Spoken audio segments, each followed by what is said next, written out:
పరిశుద్ధ నామం. చిన్ని కష్టం వస్తే చాలు నేను యేసు యేసు అదే చెప్పుకుంటూ ఉంటాను. నాయనా, ఇన్ని పరిస్థితులు గుండా నేను వెళ్తూ ఉన్నాను, నీవు తప్ప నాకెవ్వరూ లేరు. ఇక్కడ మనం చూస్తూ ఉన్నాము, యేసు అనే నామం నిన్ను నన్ను పరిశుద్ధపరిచే నామం అంటూనే ఇంకొక మాట మనం చూస్తూ ఉన్నాం. యేసుక్రీస్తు నామమునను మన దేవుని ఆత్మయందును మీరు కడుగబడ్డారు. దేవునికి స్తోత్రము చెల్లించండి. దేవుని ఆత్మయందు మనము కడుగబడ్డాం. పరిశుద్ధాత్మ దేవుడు మనలను శుద్ధిపరిచారు, పవిత్రునిగా పరిశుద్ధునిగా మనం చేశారు. మీకు ఒక విషయం చెప్పనా, అసలు పరిశుద్ధాత్మ దేవునికి సహాయం లేకుండా మీరు నేను యేసుని మన స్వరక్షకుడిగా అంగీకరించలేం. అది పరిశుద్ధాత్మ దేవుడు చేసే కార్యం. పరిశుద్ధాత్మ దేవునికి నీవు నేను ఒప్పుకుంటే దేవుడు గొప్ప కార్యం చేస్తారు. పాపి పరిశుద్ధుడైపోతాడు. దేవునికి స్తోత్రము చెల్లించండి. దోషి నిర్దోషాడు. దేవునికి స్తోత్రము చెల్లించండి. దొంగ దొరైపోతాడు. దేవునికి స్తోత్రం చెల్లించండి. బానిస బిషప్ అయిపోతాడు. దేవునికి స్తోత్రం. హల్లెలూయా. పాపములు పట్టబడ్డదట స్త్రీ. ఒకే ఒక్క పరిశుద్ధుడు క్షమించడానికి శుద్ధ మనసు కలిగిన వాడు ఆ పాపములు పట్టబడిన స్త్రీ మీద రాయి వేయటానికి యోగ్యుడే కానీ రాయి వేయలేదు. ఒక మాట అన్నాడు, అమ్మా నువ్వు వెళ్ళు, ఇక పాపం చెయ్యదు. నేను పరిశుద్ధుడను గనుక నీవును పరిశుద్ధులలో ఉండాలి, పరిశుద్ధతలో నీవు కొనసాగాలి.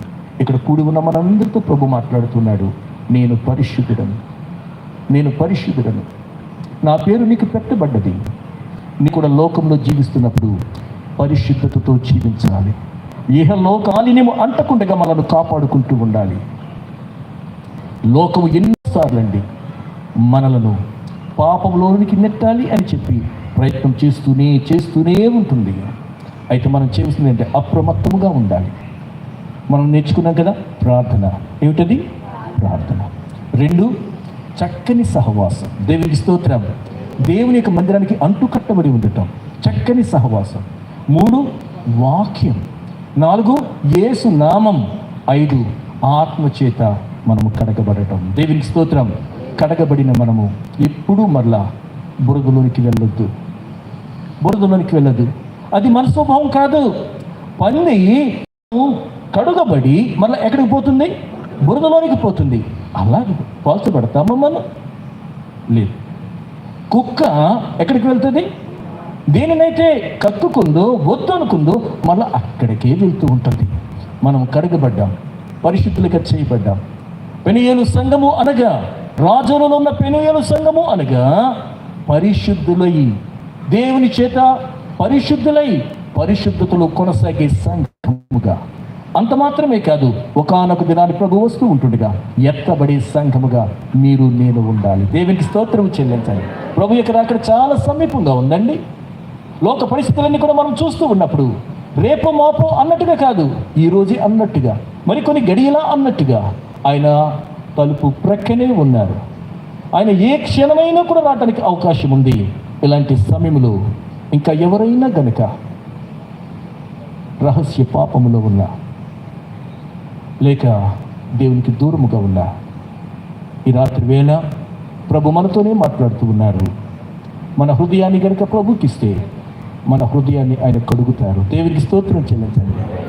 దావీదు భక్తుడు ప్రార్థన చేస్తూ ఉన్నాడు, నాయనా నా హృదయాన్ని కడగండి, నాయనా నా హృదయాన్ని కడగండి, నీ రక్తంతో నన్ను కడుగు నాయనా,